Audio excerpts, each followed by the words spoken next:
Dobrý deň, milí poslucháči a diváci, pozrite sa na podcast Advokáti on Air a je tu so mnou špeciálny host Jaro Sedlák, ktorý je pre mňa jeden z prvých podcasterov, ale Jaro, ty si špecialista na obchod a marketing. Vítaj. Ahoj, pekný deň vám prajem. Jaro, tak toto poviem, že povedz, ako ty si začal s podcastmi, lebo ja poviem potom, ako som ja začal. Ty si to pekne povedal, že keď sme sa bavili ešte pred natáčaním, že ma vnímaš ako veterána podcastov. Áno, proste to, vnímam ťa ako prvého človeka, ktorého som vôbec v podcaste slovenskom počul. A bavíme sa o roku 2000. No, to bude pre mňa zaujímavé počuť aj tú tvoju časť toho, ako si na nás sa dostal vtedy. Ale v podstate, že ja som rozbiehal podcast 24 hodín na úspech a teraz myslím, že to bolo niekedy v roku 2018, že to bola taká moja vstupná brána do toho podcastového sveta. A pamätám si to doteraz, že vlastne išiel som po diaľnici a volám, že kamarátovi Bernardovi, že ak to budem natáčať sám, ale proste, že tak niekoho potrebujem do toho akože nech mi to pomáha spolu moderovať a dávať do toho nejaký content. Tak mňa to tak, že večer napadlo a že proste, že hovorím si, tak som si navnímal niektoré veci, večer mi to napadlo a na druhý deň cestujem v aute a pamätám si doteraz, že diaľnica, to bolo pri Piešťanoch, volám, že Bernard, počuj, mám takúto myšlienku, že mohli by sme spustiť podcast, ty robíš vlastne určitý typ obchodu, ja robím určitý typ obchodu, že pomôže nám to vybudovať nejaký taký personálny brand a vlastne malo by to pomôcť aj tým našim činnostiam, ktorým sa venujeme. No a Bernardovi nebolo treba dvakrát hovoriť, povedal hneď, že áno. A ja si pamätám doteraz, že to bolo tak, že ja som sa teda večer rozhodol, na druhý deň ráno volám Bernardovi a ja neviem, či do 2 dní som nemal už nakúpené mikrofóny, fakt, že akože pomerne drahú techniku. A v podstate na ten najbližší víkend sme natáčali prvú epizódu, čiže to bolo akože naozaj veľmi, veľmi rýchle. Ale že ako si ale vôbec prišiel tej myšlienke, že podcast je tá forma, ktorej sa chcem venovať? Prečo nie YouTube? Prečo nie, ja neviem, proste blog? To bolo asi tak v trende vtedy. Alebo čokoľvek iné, ale práve podcast. No bolo to niečo nové, niečo iné. Ja som tie podcasty vnímal, samozrejme, akože to, že tým a nebol ešte s videom, hej, že to bolo stále bolo to hlavne audio, audio, presne. A ja som tie podcasty vnímal, som to počúval, vlastne pre mňa to bol ako veľmi silný osobný rozvoj, osobnostný rozvoj, kde jednoducho dokážeš nájsť strašne veľa hodnotných informácií. A ja som tie podcasty počúval. A tým, že ja som vtedy vlastne pracoval v biznise, kde som 5-6 tisíc kilometrov mesačne cestoval v aute každý mesiac, čiže ja som bol non-stop niekde zavretý, všetky v aute zavretý a buď som teda mohol telefonovať cez handsfree, alebo som počúval audioknihy. A keď už ťa to vlastne všetko prestane baviť, že už tie audioknihy ti lezú proste, že už na nervy, lebo už mám všetko opočúvané a hľadáš nové a nové spôsoby, tak ja som bol, odkedy som začal robiť obchod, tak som bol posadnutý osobnostným rozvojom. Čiže som čítal veľa som sa vzdelával, rôzne kurzy som navštevoval a toto bolo vlastne ako keby ďalšia skladačka, čo mi do toho zapasovala, že ten podcast je obrovský nositeľ inšpirácie, obrovský nositeľ vlastne strašne zaujímavých informácií a ty sa môžeš vzdelávať počas toho cestovania. Čiže mne to k tomu vzdelávaniu veľmi sa vlastne hodilo a potom si hovorím, že OK, veď ono to nemusí byť ani také strašne nákladné. Ako máš mikrofón a vo finále ja keď som pozeral tých ľudí, alebo teda počúval tých ľudí, ktorí dávali ten obsah, tak som ich vnímal ako nejakú autoritu. A hovorím si, veď tým pádom, akože keby som ja začal takúto zaujímavú cestu vlastne využívať a dávať nejaké informácie smerom von, tak aj mne to pomôže v tom personal brande. No a takže toto bol hlavne akože ten primárny nositeľ. Pozri, že jak napríklad, ja to vnímam úplne z inej perspektívy, zober si, že ja som bol posluchač. A ty hovoríš, že 2018, ale ja som napríklad autoknihy nikdy nepočúval, nenávidel som ich proste. A niekde medzi 2018 a 2019 som experimentoval s nejakými takými krátkými short videami, vieš, ako keby, že na Facebooku a tak ďalej, alebo vtedy ešte bol len Facebook. A nesedelo mi to. Proste mne nesedelo video. Stále som si hovoril, že ja sa nechcem na tom videu žiadnym spôsobom prezentovať proste vizuálnou stránkou veci, ale chcem dojsť nejakú hodnotnú myšlienku. A asi 2 roky som uvažoval nad tým, bude to nejaký blog, bude to, ja neviem, nejaké mesačník, bude to nejaký newsletter, bude to nejaké tie YouTube videá, alebo čokoľvek. A furt mi to nepasovalo. A potom, doteraz to pamätám, bol druhá vlna covidu, od roku 2020 a mne sa v lete narodila dcéra. A takéto inak zimné počasie bolo, jak teraz, že normálne, že snežilo a ja som bol s malou vonku v noci kočikoval som a hovorím si, že ale veď na tom Spotify možno sú aj iné veci ako len furt len hudba. A že skúsim si nájsť niečo o podnikaní. A paradoxne ma vyhodilo 24 hodín na úspech ako prvý z podcastov. A ja taký, že to čo je za vôbec akože formát, hej? Pustil som si vás a že čo? A hneď ma napadlo, že to by som aj ja chcel robiť. Že nemusím mať tam žiadne video, aj keď teraz síce už mám video, ale že nemusím mať video, stačí zvuk a môžem to robiť aj sám dokonca. A ja som teba a Bernarda počúval. Netušil som, komu ktorý hlas patrí. To sme sa bavili, že To ty to zistil za odstupom rokov. stále som riešil, že koho je koho hlas. A keď som náhodou niekoho mal iného, tak som si nevedel povedať, že kto tam je proste.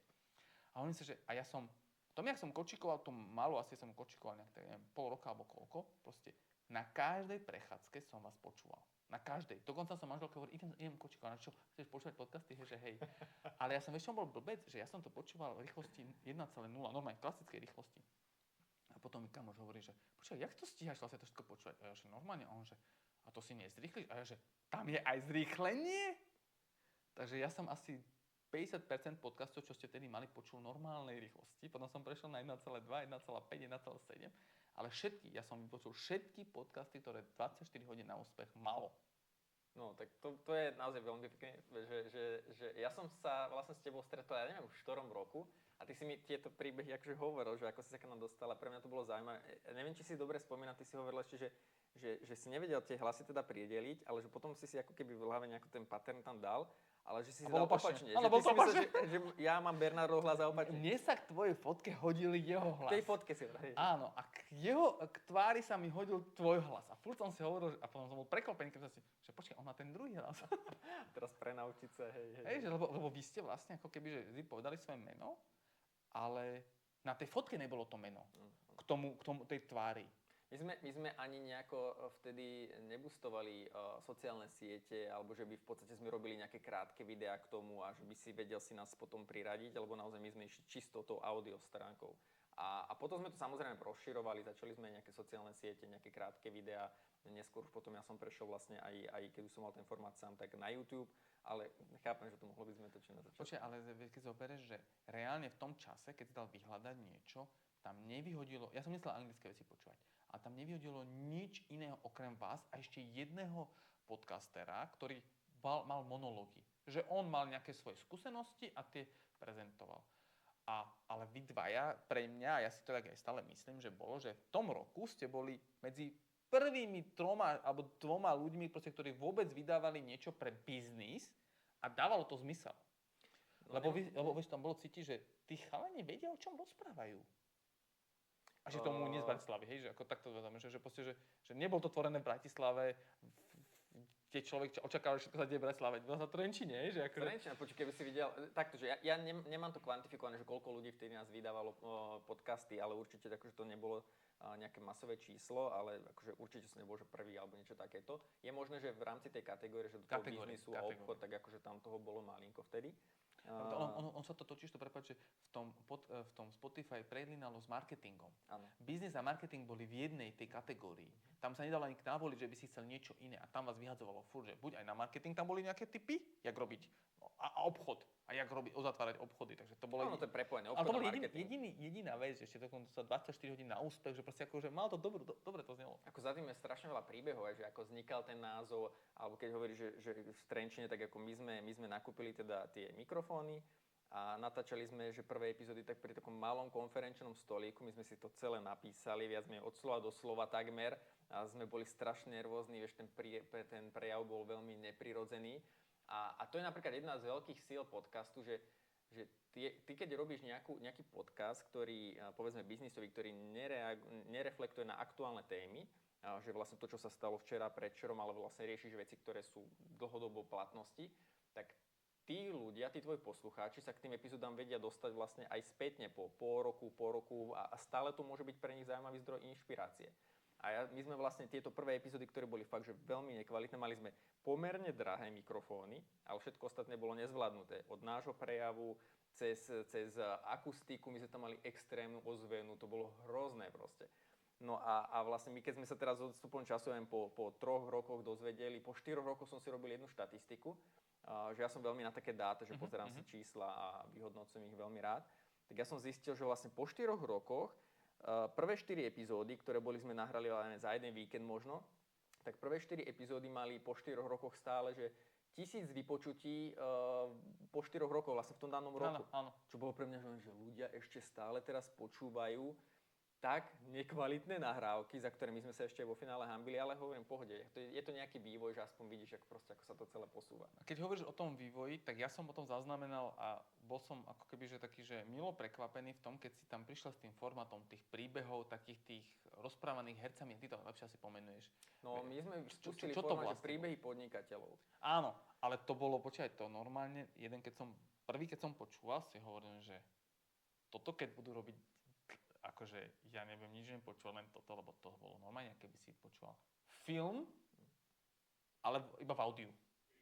No, a bol v príbehu. Na ten projekt ja som veľmi pyšný, lebo ja som sa snažil potom, že vlastne, že keď budem robiť nejaký nový projekt, že podcast nemusí byť vždy iba rozhovor dvoch ľudí, vieš. Akože ja mám napríklad veľmi rád one-man show, tie solo epizódy, kde ty si pustíš 3, 4, 10 minútovú epizódu a vlastne ten podcaster ti hovorí veci z daného odvetvia, ktoré teba zaujímajú. A to bolo vlastne, čiže one-man show, solo epizódy mám veľmi rád a taktiež takýto formát, ktorý spomínaš. A teraz som videl jeden žáner, že sa to volá, že superprodukcia. A tam často vlastne máš naozaj, že ty dokresluješ tie zvuky, niekto kráča, dáš tam tie stopy, že naozaj vytvára z toho audio príbeh. No, ja si pamätám, že v tom príbehu bol normálne, že počuť dážď a ja si hovorím, že ja som ležal, lebo väčšinou som tie podcasty počúval, keď mala išla spať. Vieš, predstav si, že ročné bábo, alebo tak proste. A som to mal v uchu a tam bol dážď, tam išiel, kroky jeho, hovorím si, to normálne mám pocit, keby som bol v hre Max Payne alebo také niečo. Vieš, tam boli takéto príbehy. A to bolo unikátne. A podľa mňa to nikto s ničím takým nikdy neprišiel. Sú akože také populárne tie krimi a podobne, že akože v tých svetoch sme sa inšpirovali, ale biznisovo akože to bolo naozaj veľmi zaujímavé spracované. Ja ti poviem potom, na čom to vlastne celé stroskotalo a to je taký projekt, ktorý stále má šuflíku a verím, že raz ho budem môcť ešte oživiť. Ale za tou jednou epizódou je extrémne veľa práce. Aj času, energie, príprav a potom aj financií. Mne to prišlo ako divadelná hra. Že normálne, divadelná hra je to najvyššie. Len si nemal ako keby, že obraz, ale celá tá dramaturgia, choreografia, všetko, čo tam povieš, to bolo geniálne. Hovorím si, že to koľko musí normálne stať peniaze, aby to robil. Tam si mal dobrých hercov, akože ako zvuk, hej, že ten dubbing a tieto veci, to bolo perfektné, ako to bolo pecka. Áno, tam akože presne, ja som tam robil s ľuďmi, ktorí naozaj sa vyznajú do tej postprodukcie, to bola akože vysoká škola postprodukcie pre mňa, že tam mal som ľudí, ktorí toto všetko zastrešovali, ja som mal na starosti hlavne akože tú biznisovú časť toho, že akých hostí tam dáme a proste, aby ten projekt aspoň si na seba zarobil, aby bol na nule a podobne, ale bolo napríklad, vieš, že v dedinskom rozhlase sa toto hovorilo, vieš, hovorí rozprávač a zrazu ty počuješ ten hlas, akože nahráš to akože dedinský rozhlas, že ideš v aute. Čiže naozaj ja odporúčam vypočuť si, že je to príbehy podnikateľov. Bohužiaľ máme iba 3 epizódy vonku vydané, ale je to taký spiaci projekt kvôli tomu, že je tam strašne veľký náklad na vstupe a my nevieme, akože, ako to urobiť, aby to malo aj biznisový zmysel. Možno keby v Amerike, vieš, že sme mali trh, ale podľa mňa to už nikto nezopakoval. Aspoň minimálne, čo som ja počúval iné podcasty a nepočúvam také nejaké komerčné, počúvam väčšinou také, že biznisové a tak ďalej s týmto, tak nikto sa neodvážil, čo je len vyskúšať tento formát. Vyskúšal to niekto? V Čechách bol jeden taký formát aj na biznis a tiež to bolo veľmi dobre spracované. Ale takto príbehov, vieš, že to je divadelná vec? Rád by som povedal aj názov, neviem, ale v Čechách bol takýto a tam sme sa aj inšpirovali a chceli sme to preniesť aj sem, ale hovorím, akože tie vysoké náklady nás strašne použili. Ja som mal pocit, že som normálne že v divadle. A sa mi to páčilo, lebo si hovorím, môžem si to pustiť, kedy chcem, môžem si to zase dať späť. Niektoré som si trošku aj tak viackrát vypočul, lebo mi ten príbeh sa mi páčil, alebo som to dopočúval a vrátil som sa k tomu. Ako to bolo geniálne, to vnímam ako, že si priekopník v tomto, hej, že... Ďakujem. No verím, že to budeme vedieť ešte ten projekt raz reštartovať. No počuj, a teraz vlastne, keď hovoríš o tej biznisovej stránke veci, tak vlastne ty si ten špecialista na biznis a marketing. A ako to prepájaš vlastne? Jak prepájaš tie podcasty? Alebo to čo robíš teraz? Už nie si za mikrofónom? Už si za tým, jak to povedať, že už si tým režisérom toho celého biznisu? V podstate tým, že ja som 20 rokov v obchode, tak prirodzene aj témy obchod a podnikanie bolo to, čo sme chceli vlastne my robiť content. Čo to znamená, my sme začínali robiť témy, ktoré za prvé nás bavili, ktorých sme sa my osobne rozvíjali a za ďalšie vlastne chceli sme v týchto témach inšpirovať aj iných ľudí. A vlastne tým, že sme riešili biznisové témy a veľa sme vlastne o tom rozprávali, a tak ľudia nás vnímali a hovoria si, že OK, že mňa by zaujímalo proste tiež robiť nejaký podcast. Vy robíte, Jaro, ty sa tomu venuješ, proste konzultačne, že vieš mi poradiť, akým spôsobom to vlastne robiť, ten podcast. A akože dával som také random rady, že keď niekto prišiel, tak som mu vedel poradiť, že OK, takto, na toto si daj pozor, takéto sú faily naše a podobne. Ako veterán, hej, si mal tie skúsenosti. Veterán, hej, áno, v úvodzovkách veterán, hej. A v podstate, že ono sa opakovalo, že tým, že sme riešili teda tému biznis, tak chodili ľudia, ktorí chceli vlastne riešiť biznisové podcasty. A tým pádom mne to dávalo zmysel, že dobre, veď poďme rozmýšľať nad tým, ako ten podcast môže byť nejaký obchodný nástroj, ktorý, že nie iba, že prídem a niečo porozprávam, aby som mal ja dobrý pocit, ale proste, aby to bolo nejaká debata iba náhodná, ale že ako využiť ten podcast ako obchodný nástroj, ktorý ti pomôže aj v tom získavaní zákazok, získavaní lídov, budovanie povedomia a tak ďalej. Čiže začal som na túto tému veľmi veľa študovať, aby sme už aj ten náš podcast vedeli posúvať dopredu, ale vedeli sme vlastne poradiť iným ľuďom, ktorí chodili si pýtať tie rady. A zrazu som začal vlastne sa tomu venovať naozaj viacej, ako som možno pôvodne plánoval. A vytvorili sme nejaké služby konzultačné, kde zrazu sme hovorili tým ľuďom, že ako ten podcast prepájať, že obchod, marketing a ako do toho napasovať ten podcast. Lebo veľakrát ľudia robia chybu, že ja chcem robiť podcast, nemám to úplne ako ucelené, a že pozerajú sa na to, že tu je podcast a tu sú všetky ostatné aktivity. Tu je LinkedIn, tu je proste náš obchodný tím, tu je Facebook, Instagram, newsletter, ale ono vlastne vo finále máš zobrať ten podcast a napasovať to do tých aktivít, ktoré už robíš, aby to všetko na seba nadväzovalo. Pretože to vlastne má byť všetko v jednom ako keby ekosystéme a ty tých ľudí vlastne takým spôsobom preklápaš, prepájaš to celé. A takto sme vlastne začali uvažovať, že ako to vlastne z toho vyťažiť nejaké lídy, nielen pre nás, ale vlastne aj pre tých našich zákazníkov.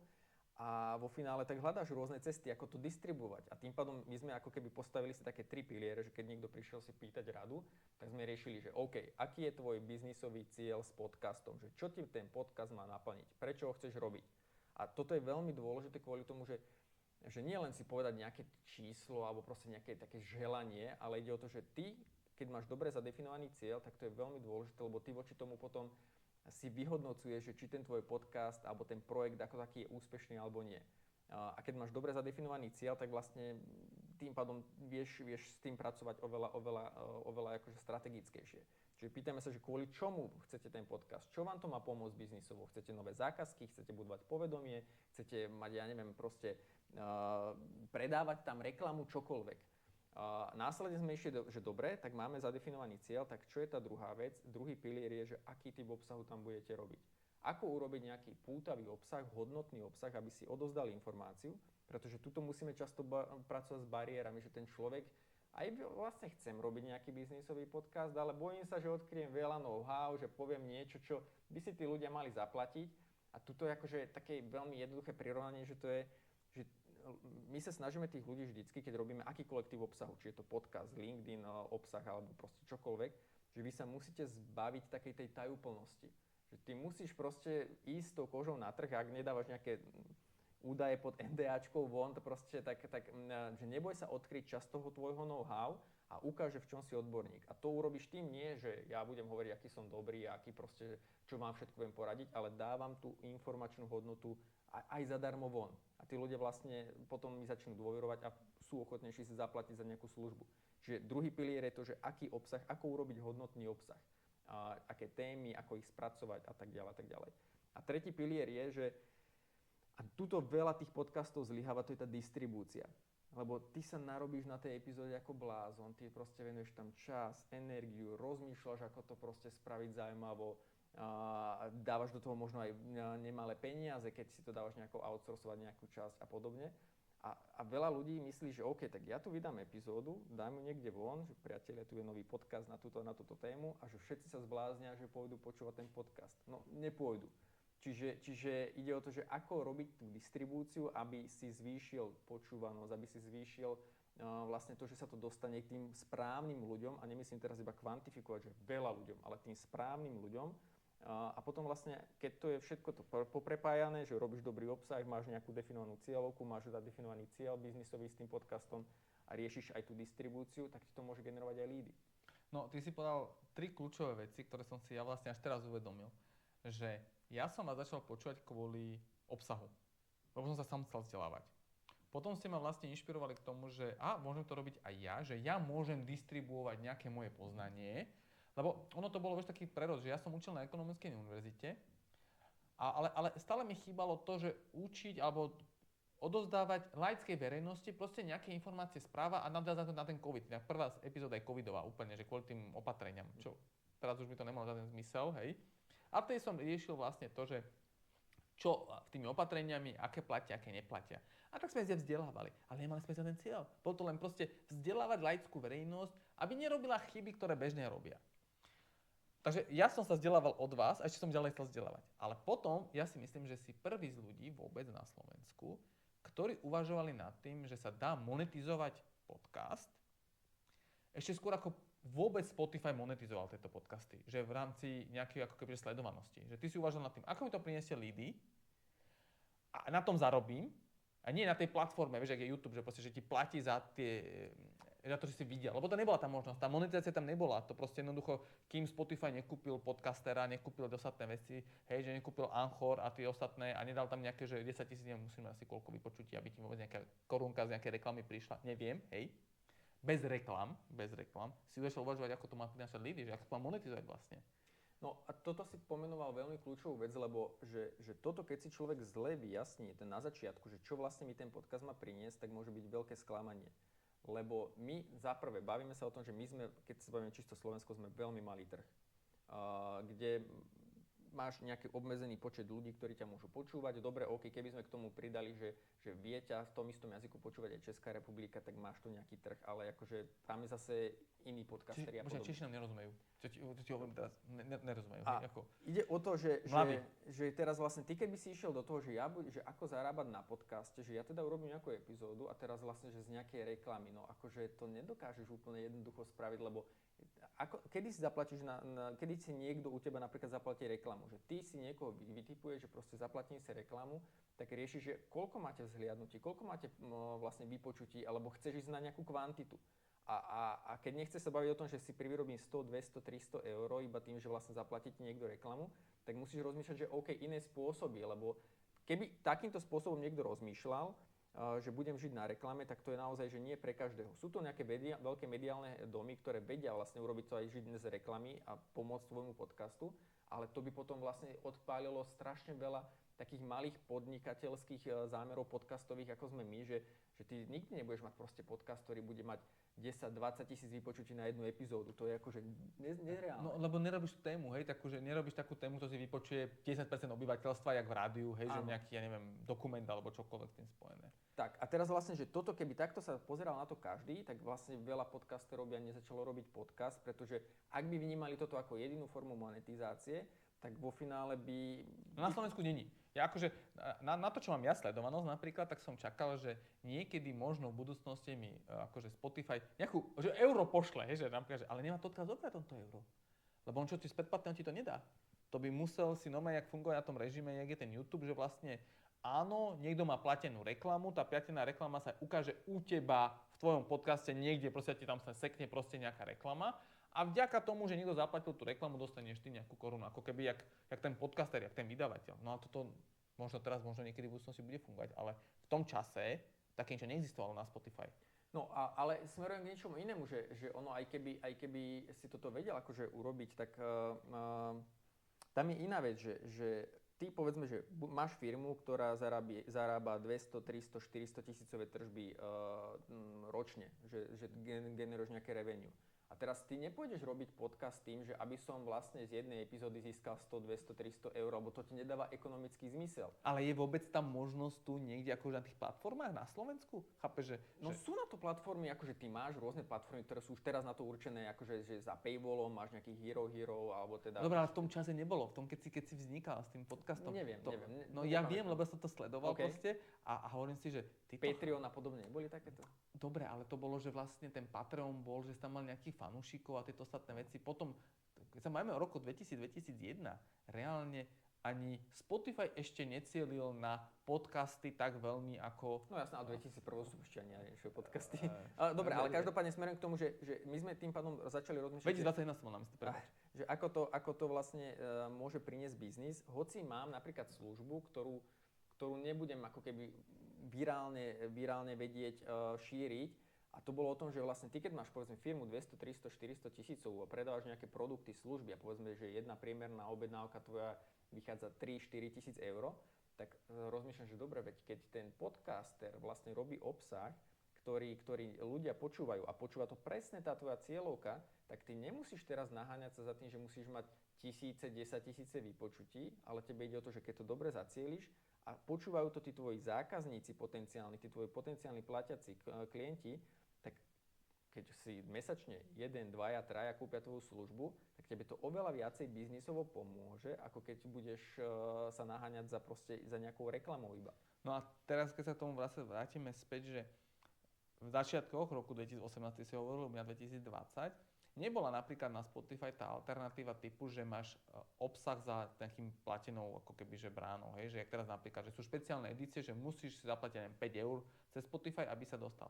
A ty si alebo aký je tvoj pohľad na to, že mal by byť obsah na Spotify takto, že za paywallom, alebo jak to robia niektorí, že napríklad 30 minút je free a potom je, že platená verzia na nejakej inej platforme. Ako na toto nemám ja asi nejaký jednoznačný názor. Vždycky závisí, vrátim sa k tomu, že k tomu cieľu, aký máš ty cieľ. Lebo keď chcem budovať povedomie, tak chcem, aby sa toto dostalo široká verejnosť k tým informáciám a vlastne chcem zadarmo dávať ten obsah. To znamená, že nebudem to dávať za paywall. Keď chcem z toho nejakým spôsobom, že som človek, ktorý chce nejakým spôsobom niečo z toho zarobiť a viem tam dostať do tej uzavretej komunity tých ľudí, ktorí si zaplatia 5, 10, 15 eur, že zrazu keď tam dáš 10, 100 ľudí, tam dokážeš ako tú komunitu vytvoriť, tak to nemusí byť vôbec zle. Čiže ja nie som teraz taký, že vy musíte dávať obsah vyslovene zadarmo, lebo keď ako ti to dáva zmysel, keď tam dokážeš vlastne odozdať tú hodnotu a ten človek, ktorý to zaplatí, tak vníma tú hodnotu, tak prečo nie? Ja len hovorím, že vlastne, že tie naše cesty, ktoré my sme veľa spolupracujeme s firmami, ktoré robia nejaké služby, výrobu a podobne, a tam akože tam im takýto zmysel nedáva, že proste, že prečo by sme mali mať nejaký paywall. No, možno nejaký marketingový, OK, ale... Ja to tiež nemám, lebo ja som išiel vašim príkladom a furt si hovorím 24 hodín na úspech, stále nemá žiaden paywall, takže nemusím ho ani mať ja. Ale keď si tak zoberieš, inak to je... Ja som totiž to v tom čase začal sledovať viacero podcastov, takých biznisových. Ale 24 hodín na úspech je jediný, ktorý prežil.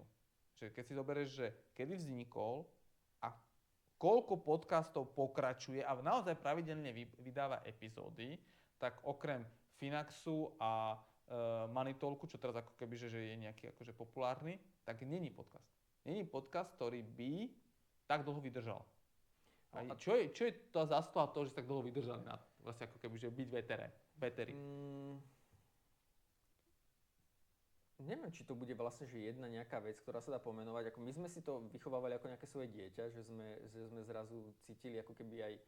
Keď vidíš z druhej strany nejakú reakciu, že tí ľudia, ktorí to počúvajú, že to ocenia, že dávaš tú hodnotu a že raz za čas ti pristane v súkromnej správe info, že teda počúval som a je to tak akože super, pomohlo mi to, inšpirovalo ma to, že som začal robiť vlastný podcast, tak ty zrazu vidíš proste tú pridanú hodnotu. Alebo keď z toho príde nejaký zákazník, že viete čo, mne sa páči, čo robíte, chcel by som sa s vami porozprávať o tej službe, ktorú robíte, akúkoľvek službu ponúkaš, tak zrazu vidíš, že to má nejaký zmysel. A to ti dá, akože dobíja tie baterky, že OK, ideš, robíš a potom s časom sa ti z toho nejaká pravidelnosť. To znamená, už som naučený, že proste každý druhý týždeň robíme epizódu, príklad.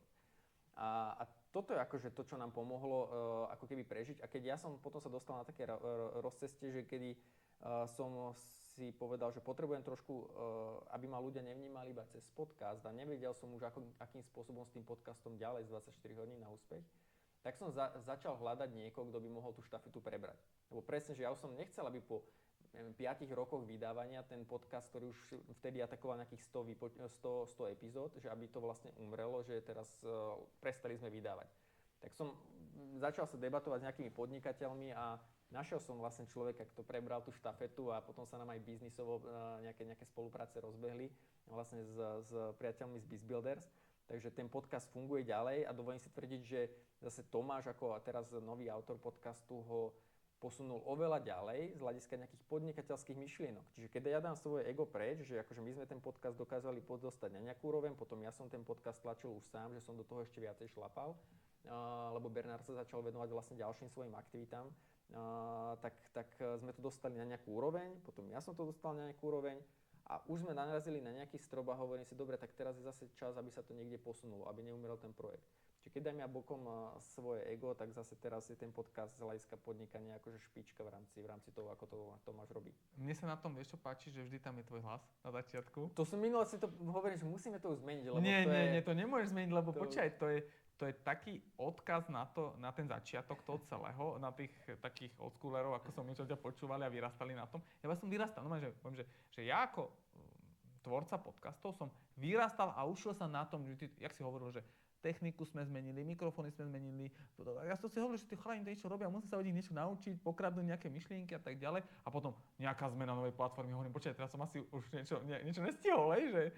A hovorím si, ale toto ja nedokážem napríklad tú postprodukciu, tú, čo som mal ty, že jak divadlo, hej, že toto. To ani nie je cieľom, lebo to už bolo akože možno až prehnané na niektoré, akože teraz pozitívne. To bolo inovatívne, to bolo tak inovatívne v tom období, si hovorím, že fú, keď toto bude trend, tak ja som skončil. Ja verím, že ten projekt raz reštartujeme. A potom si prišiel s Tomášom a hovorím si, že toto už nie je zaujímavé, už to nie sú len Bernard a Jaro, že už je to niekto ďalší a má tam iných hostí, už aj tam dal sa video samozrejme, áno. Hej, že už aj ten Spotify pustil video. A hovorím si, že dobre, že stále nemusím odchádzať z tej platformy, nemusím ísť na YouTube, mňa to nebaví proste, vieš, že tam proste, toto je pohodlné v aute.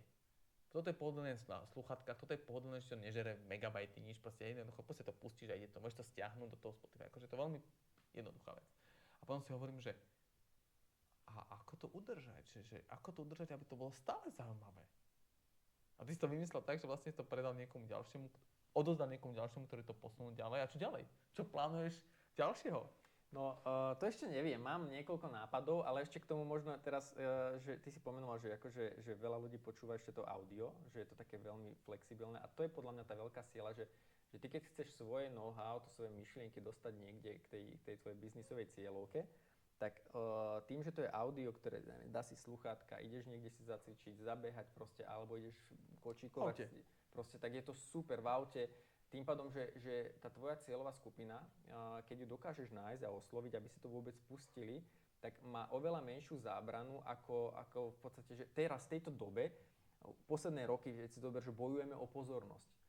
Že my ľudia sme schopní, či už sú to nejaké TikTok alebo Instagram trendy, akože scrollovať a tým musíš zaujať za 2, 3, 4 sekundy. A bojujeme o pozornosť. Alebo niekto si pustí proste 3-minútové video a my sme schopní si preklikávať 3-minútové video, aby sme našli tú časť, ktorá nám dáva zmysel. Čiže bojujeme o pozornosť. A teraz, že ty vlastne ten podcast buduješ komunitu.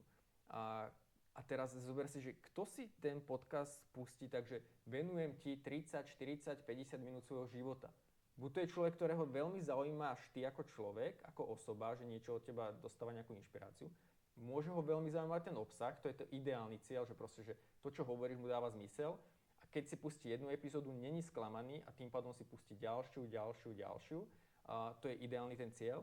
Alebo proste to je nejaký proste iba človek, čo sa rád trízni a nemám čo robiť, tak 40 minút sa budem trápiť, čo je akože úplne iba na odľahčenie.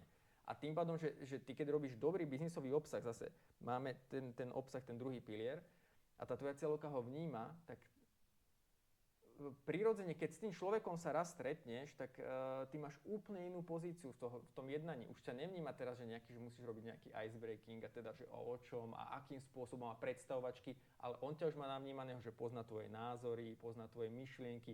Keď je s tým stotožnený, tak proste on už ťa kúpil ako osobu a ty máš oveľa lepšiu tú teplotu jednania, na ktoré sa dostaneš.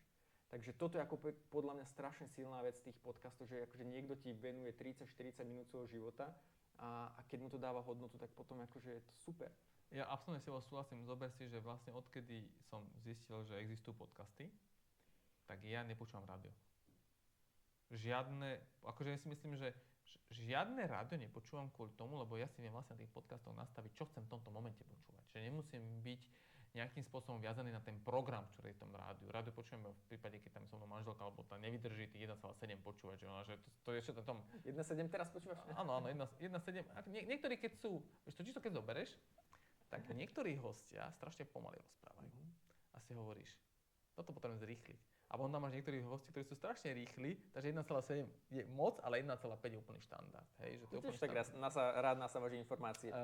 Vieš čo, ono to tak zrýchli ten podcast, že ho dokážem vypočuť behom cesty z práce domov alebo tak nejak, alebo sa k nemu vrátim a ostane tam len 5 minút.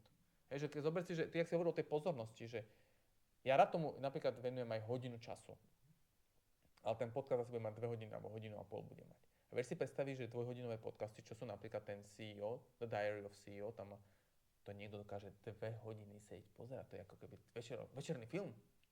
Hej? A to si hovorí, že fú, a to je koľko pozornosti. Tam sa ešte vieš zrýchliť, ale večerný film si nezrýchliš, lebo tam nechceš, aby ten dej sa tak zrýchloval, vieš, že to akože reálne, že film si nezrýchliš, alebo minimálne ja nezrýchlim. Ale to audio, prečo nie? V tom je to čaro, že vlastne ty ovládaš svoj čas, tú rýchlosť toho celého a podľa mňa ty si v tom vytvoril taký tomu základ, málo kto to chápe, ale ja hovorím, na začiatku nebolo čo počúvať. Teraz už je toľko toho, čo počúvať, že človek uvažuje nad tým, že čo bude ako sa vlastne zviditeľní. Lebo pevne nebolo potrebné sa viditeľné medzi podcastmi. Nebolo čo, proste jednoducho. Ja som bol v jednom rozhovore v Čechách, neviem, či to bolo 2 roky, 3 roky dozadu, a tam sa ma vlastne pýtal, že chalanisko, že keď teraz niekto by chcel začať podcast robiť, že akože, a veľa ľudí si myslíš, akože už je toho veľa a že strašne veľa tých podcastov je. A to mohlo to byť aj 3 roky dozadu, myslím. A že či toho už nie je veľa. Hovorím, že z môjho pohľadu nie, že ten boom ešte, akože ono neustále pribúdajú podcasty, ale že počkajte, čo bude za 3, za 4 roky. Že ono je stále tu obrovský priestor aj teraz, lebo zase ty keď máš cieľ, že potrebujem podporiť svoj biznis, ty nemusíš teraz vyhodnocovať svoju úspešnosť podcastu, že z toho, či mám 300 vypočutí je slabé a 301 už je výborné. Čiže akože naozaj ja sa snažím ľuďom vždycky povedať, že zabudnite na niektoré tie čísla, že ono to je fajn merať a trackovať, ale porovnávajte si iba svoj trend so svojimi, svoje nejaké metriky. Či som ja dokázal docieliť lepšie výsledky ako minulý mesiac a ako ten váš trend napreduje. A nie, že teraz ja sa budem porovnať s niekým, kto má úplne akože extrémne super čísla a budem sklamaný, že ja nemám 10 tisícové čísla.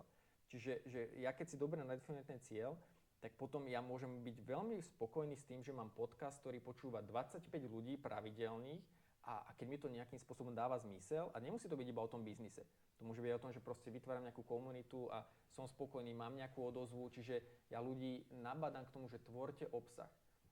Lebo keď ty vytvoríš nejaký obsah na podcaste a teraz povedzme ľudia riešia, čo budem dávať na LinkedIn, aké príspevky na Instagram, ako proste newsletter. Ty vytvoríš jeden obsah, z toho proste vieš nasekať extrémne veľa obsahu na newsletter, na LinkedIn, na Instagram, vieš proste recyklovať tie epizódy do iných formátov. Takže to tie potom zefektívňuje ten čas. No a akože to je téma, o ktorej by sme sa vedeli veľmi dlho rozprávať, ale aby som neodbehol, ty si sa ma pýtal, že čo ďalej. Neviem z hľadiska podcastového sveta, lebo my sme potom tú službu posunuli, takže že ako sa nám tie služby nabalovali, tak my sme riešili viacero veci v rámci obchodu a marketingu, že teraz primárne riešime akvizičné stratégie. Akvizičné stratégie, akým spôsobom získavať nových zákazníkov, akým spôsobom získavať nové lídy. A to je to, že keď niekto príde za nami, tak my si navnímame toho zákazníka, riešime, že ako to robí teraz a čo by mu pomohlo reálne získať nové zákazky v tom jeho biznise.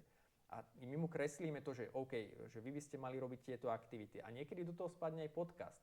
Čiže z tých skúseností, ktoré mám ja a kolegovia, tak vlastne vyskladávame to, že akým spôsobom by ste mali robiť tie aktivity, ako ich poprepájať, či to je telefonáty, že vytvárame nejaké call scripty, riešime, že ako robiť LinkedIn, riešime, že ako do toho zapracovať podcasty a x ďalších vecí a z toho vytvoríme vlastne ten ucelený ekosystém, to čo som predtým hovoril, že nemôže zobrať podcast a že tu je podcast a všetko ostatné inde, ale celé to vlastne poprepájať. A niekedy do toho zapadajú aj tie podcasty, takže takto nejako.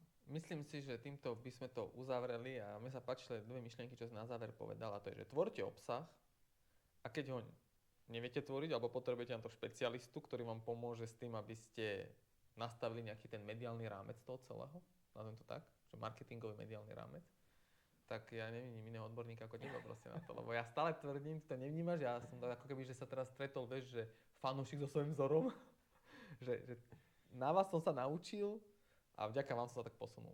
Takže ďakujem ti za tvoju návštevu. Ja ďakujem za takéto slova, ako veľmi dobre sa to počúva, že ja hovorím, vždycky sa smiem, že ja som chlapec z dediny, takže pre mňa akože je to také, že wow, že super. Ďakujem pekne za pozvanie a verím teda, že to bolo také osvieženie aj pre divákov a počúvajúcich, ktorí počúvajú tvoj podcast pravidelne. Ako som povedal, toto bol špeciál, alebo špeciálnym hosťom. Ďakujem. Super. Môžeme ísť na obed. Splnilo očakávania?